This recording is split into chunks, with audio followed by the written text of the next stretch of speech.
सभी विद्यार्थियों का इस वीडियो लेक्चर में स्वागत है। यह क्लास 9 के अध्याय 11 के लिए पहला वीडियो है। अध्याय 11 जिसका नाम है सांख्यिकी यानी स्टैटिस्टिक्स, एक बहुत ही आसान और महत्वपूर्ण अध्याय है। इस अध्याय में हम सांख्यिकी के बारे में सीखेंगे, उससे जुड़े जो अध्याय हैं, जो स्वयं करो हैं या जो चैप्टर है उसका, उन प्रश्नों का हम लोग समाधान सीखेंगे। तो चलिए शुरू करते हैं।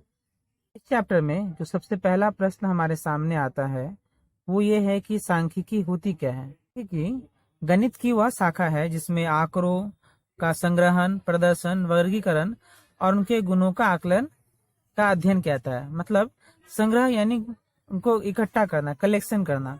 तो हम अलग अलग तरह के आंकड़ों का, अंकों का, चित्रों का कलेक्शन करते हैं, फिर उनका हम प्रदर्शन करते हैं। प्रदर्शन कहने का मतलब अलग अलग तरह के चित्रों द्वारा, ग्राफ द्वारा हम उनको बताते हैं। हम उन आंकड़ों का वर्गीकरण करते हैं, क्लासिफिकेशन करते हैं, और इन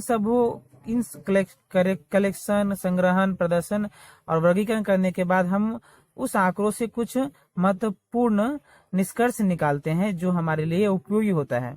उदाहरण के तौर पे जनगणना करना। जनगणना में हम अलग अलग तरह के अंकों को इकट्ठा करते हैं, जैसे कि किसी भी परिवार में कितने पुरुष हैं, कितनी महिलाएं हैं, कितने बच्चे हैं, उनकी उम्र क्या है, इत्यादि। इन आंकड़ों की सहायता से ही हम जो है विभिन्न प्रकार के जनगणना से जुड़ी भविष्यवाणियां कर सकते हैं। जैसे कई भविष्यवाणियां बताई गई हैं कि हमारी जो जनसंख्या है देश की, वो कुछ वर्षों में चाइना से भी आगे हो जाएगी। तो यह हम कैसे इस निष्कर्ष पे पहुंचे? तो हम इस निष्कर्ष पे पहुंचे कैसे? इस निष्कर्ष पे पहुंचने के लिए हम लोगों ने सांख्यिकी का ही इस्तेमाल किया है। दूसरे उदाहरण में जैसे वैज्ञानिक प्रयोगों में आंकड़ों का संग्रहण किया जाता है। तो जब भी कोई वैज्ञानिक प्रयोग होता है, कोई एक्सपेरिमेंट होता है, तो वहां हम बहुत सारी तरह के नंबर्स, मान, वैल्यू इकट्ठा करते हैं और उस पर ही आधारित हम जो है नए सिद्धांत का प्रतिपादन करते हैं।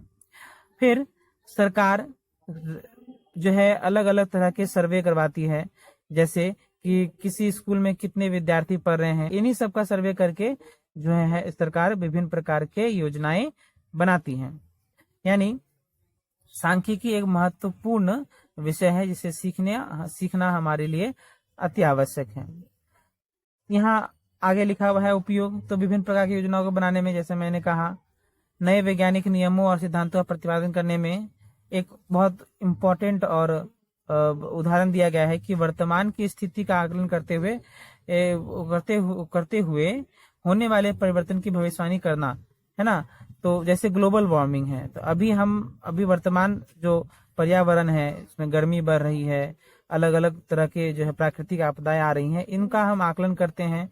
इनसे जुड़े हम आंकड़ों को इकट्ठा करते हैं और इसी पे आधारित हम जो है विभिन्न प्रकार की भविष्यवाणियां करते हैं। जैसे ग्लोबल वार्मिंग के प्रभावों का जो है भविष्यवाणियां हम इन्हीं के मदद से, सांख्यिकी की मदद से ही कर पाते हैं। तो ये हुआ सांख्यिकी, उसका उपयोग और उसके कुछ उदाहरण और भी हो सकते हैं। अब हम सांख्यिकी से जुड़े हुए कुछ अन्य शब्दों पर ध्यान देते हैं। तो सबसे पहला शब्द इसमें आता है तथ्य या डेटा या डाटा। तो डेटा क्या होता है? आंकड़े या सूचना, शब्द, चित्र, ये कुछ भी हो सकता है जिसे हम संग्रह करते हैं। उदाहरण के लिए विद्यालय में अलग अलग उम्र के विद्यार्थियों की संख्या का ज्ञात करना, तो वो उम्र जो है यहाँ एक डाटा हो गया। फिर विद्यार्थियों के द्वारा जो माध्यमिक में मार्क्स लाए जाते हैं या अंक लाए जाते हैं, उसके आधार पे हम पहचानते हैं कि जो है किसी विद्यार्थी ने किस प्रकार से जो है अपना प्रदर्शन किया है। तो ये सब क्या है? तथ्य हैं, जो अंक हो गए, या जनगणना से जो प्राप्त अंक होते हैं या सूचनाएं होते हैं, या फिर हम जो अपने, मान लीजिए किसी गांव में जानवरों की संख्या पे कोई सर्वे कर रहे हैं, तो ये सब क्या है? डाटा है। जैसे एक बहुत ही ज्यादा रोचक हम यहाँ एक उदाहरण दिया गया है, रोहित शर्मा के बारे में सभी लोग जानते हैं कि रोहित शर्मा कौन है। रोहित शर्मा भारतीय क्रिकेट टीम के एक खिलाड़ी हैं। तो उनके बारे में यहाँ कुछ तथ्य दिए गए हैं या डाटा दिए गए हैं। जैसे उन्होंने टेस्ट में 32 मैच खेले हैं, उन 32 मैचों में उन्होंने 53 इनिंग्स या पारियां खेली हैं, उन्होंने 2141 रन बनाए हैं, उनमें हाईएस्ट स्कोर 212 है। तो ये सब क्या है, एक डाटा है, तथ्य है।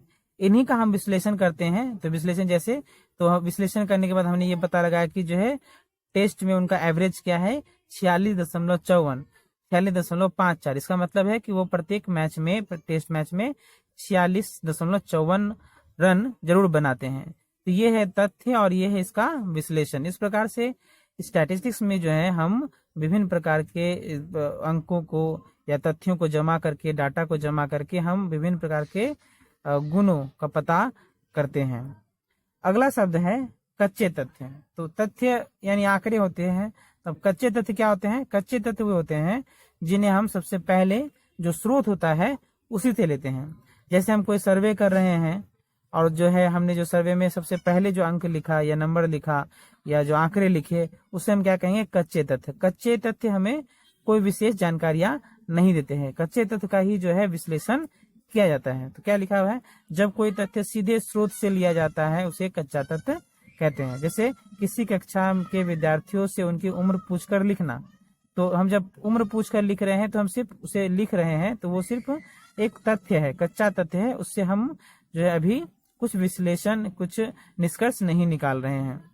उन्हीं का विश्लेषण किया जाएगा। एक दूसरे उदाहरण में गांव के 34 परिवारों की भोजन के लिए दैनिक खर्च लिखा गया है।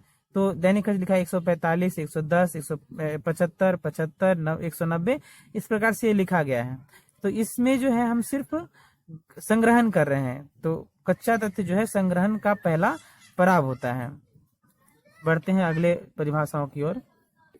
हमारा अगला शब्द है चल राशि। ये सबसे इम्पोर्टेंट है, इसे ध्यान से जो है आपको सीखना होगा या जानना होगा। तो चल राशि क्या होता है कि जैसे विभिन्न प्रकार के विषय होते हैं। तो जैसे इसमें उदाहरण है कि दैनिक खर्च, एक दैनिक खर्च ये एक चल राशि है। जैसे किसी दुकान की आमदनी हो गई, तो ये सब क्या है? चल राशि। चल राशि क्यों? क्योंकि इनका जो है मान बदलते रहता है। जैसे दैनिक खर्च, किसी एक परिवार में आज जो खर्च हुआ है, मान लीजिए 100 रुपए खर्च हुआ है, कल को वो 110 हो सकता है, परसों को 90 भी हो सकता है, फिर अगले दिन 95 या किसी दिन 200, या मेहमान आ जाने पर ज्यादा खर्च हो जाएंगे। तो खर्च क्या होता है? दैनिक खर्च। इस उदाहरण में दैनिक खर्च क्या है? एक चल राशि, क्योंकि उसका मान जो है बदलते रह रहा है। एक दूसरे उदाहरण में जैसे दुकान की आमदनी है, तो आज किसी दुकान में 100 रुपए की आमदनी हो सकती है, कल को 90 हो सकती है, किसी दिन नहीं भी हो सकती है। तो चूंकि ये बदल रहा है तो इसे हम क्या कहते हैं? चल राशि। तो जो दैनिक आमदनी हुई उसे हम चल राशि के रूप में कहेंगे। तो परिभाषा क्या लिखा गया है कि संख्यात्मक लक्षण को चल राशि कहते हैं। जैसे किसी परिवार का दैनिक खर्च एक चल राशि है, क्योंकि वो जो है परिवर्तनशील है। तो परिवर्तनशील जो लक्षण होगा उसे हम क्या कहेंगे? चल राशि। अब चल राशि के प्रकार के बारे में जानेंगे। तो चल राशि दो प्रकार के होते हैं, एक विच्छिन्न यानी डिस्क्रीट और एक अविच्छिन्न यानी कंटिन्यूअस। तो विच्छिन्न क्या होता है और अविच्छिन्न क्या होता है, इसे हम जो है एक उदाहरण द्वारा समझेंगे। जैसे जिस चल का दो संख्याओं के बीच में कोई भी मान हो सकता है उसे अविच्छिन्न चल या कंटिन्यूअस कहते हैं। और यदि उन दोनों नंबर या संख्याओं के बीच में सभी मान ग्रहण कर पाए उसे विच्छिन्न चल राशि कहते हैं। इसे थोड़ा जो है हम किसी एक उदाहरण द्वारा जो है समझेंगे। जैसे छात्राओं की दैनिक उपस्थिति कभी भी 33.1/3 नहीं होगी। किसी एक कक्षा में कितने छात्र हैं ये कभी जो है पूर्णांक में नहीं आएगा या दशमलव में नहीं आएगा। वो एक हो सकता है, 2 या 10 या 15 या 100। तो एक अखंड संख्या होगी। क्या होगी? एक अखंड संख्या होगी। यानी ये जो छात्राओं की दैनिक उपस्थिति है वो क्या है? विच्छिन्न चल राशि है। जैसे हम एक किसी दिन अगर 10 है और अगले दिन 11 है, तो हम नहीं कह सकते हैं कि किसी एक दिन जो है 10 और 11 के बीच में होगी। इसीलिए इसे हम क्या कहते हैं? विच्छिन्न चल राशि यानी डिस्क्रीट, यानी अलग अलग। डिस्क्रीट का दूसरा अर्थ भी होता है अलग अलग। विच्छिन्न यानी अलग अलग चल राशि। अब अगला उदाहरण लेते हैं। जैसे किसी छात्र या छात्रा का भार 10 केजी से लेके 150 के बीच में कोई भी हो सकता है। उसमें बहुत ही ज्यादा जो है अंतर आ सकता है। जैसे उसका वजन 58.73 kg हो सकता है, या 55.4 हो सकता है, या 56.235 हो सकता है। तो यहाँ जो है अब जो मान है वो बहुत ज्यादा अधिक हो जाता है, यानी हम इसे अलग अलग नहीं लिख सकते हैं। तो अलग अलग लिखने से बहुत बड़ी जो है तालिका बन जाएगी। तो इस तरह के जो मान होते हैं उसे हम क्या कहते हैं, अविच्छिन्न चल राशि, जहां पर दो अंकों या आंकड़ों के बीच में और बहुत सारे आंकड़े आ सकते हैं। जैसे अगर हम इसी का उदाहरण ले तो 10 kg से लेकर 150 kg के बीच में 10.1 kg भी हो सकता है, या 148.223 ग्राम भी हो सकता है। यानी यहाँ मान बहुत ही ज्यादा बदल रहे हैं, परिवर्तनशील हैं। तो इस प्रकार के जो है आंकड़ों को हम क्या कहेंगे, अविच्छिन्न। इस प्रकार के जो राशियां होंगी उसे क्या कहेंगे, अविच्छिन्न चल राशि। एक और उदाहरण यहाँ टेबल में दिया गया है। जैसे किसी एक परिवार में उनके बच्चों की संख्या है, नंबर ऑफ चिल्ड्रेन पर फैमिली, तो वो क्या हो सकती है, किसी परिवार में एक हो सकती है, 2 हो सकती है, 3, 4, 5, 6, है ना। तो ये क्या है, डिस्क्रीट है, अलग अलग है, विच्छिन्न है। हम नहीं कहेंगे कि जो किसी परिवार में 1.2 बच्चे हैं, तो यहाँ मान जो है सीमित है, तो इसे हम डिस्क्रीट कहेंगे, अलग अलग कहेंगे। वहीं एक दूसरे उदाहरण में दैनिक खर्च है, तो ये 70 से 105 के बीच में कुछ भी हो सकता है, 71 रुपया हो सकता है, 72.50 पैसे हो सकते हैं। तो इस तरह के जो है राशियों को हम लोग क्या कहेंगे, अविच्छिन्न या कंटिन्यूअस राशि। अब हम अगला जो और अंतिम जो परिभाषा है उसे देख लेते हैं। तो अंतिम है गुण, लक्षण या गुण। तो ऐसा परिवर्तनशील गुण जिसका परिमाप नहीं किया सकता। जैसे दैनिक खर्च एक गुण है, परिवर्तनशील गुण है जिसको हम माप सकते हैं। हर एक दिन का दैनिक खर्च अलग अलग हो सकता है, लेकिन कुछ ऐसे भी गुण होते हैं जिसको हम माप नहीं सकते हैं। जैसे किसी एक घर में कोई एक सदस्य है, तो वो महिला या पुरुष हो सकती है, ये तय है, इसमें मापने की कोई गुंजाइश या जगह नहीं है। तो इस तरह के लक्षण को हम गुण, लक्षण या गुण कहेंगे, जिसे इंग्लिश में एट्रीब्यूट कहते हैं। उम्मीद है आपको सभी परिभाषाएं समझ में आई होंगी। वीडियो को ध्यान से देखें, सुने, किताब का अध्ययन करें, ताकि आप अच्छी तरह से इसे समझ पाएं। मिलते हैं अगले वीडियो में, तब तक के लिए धन्यवाद।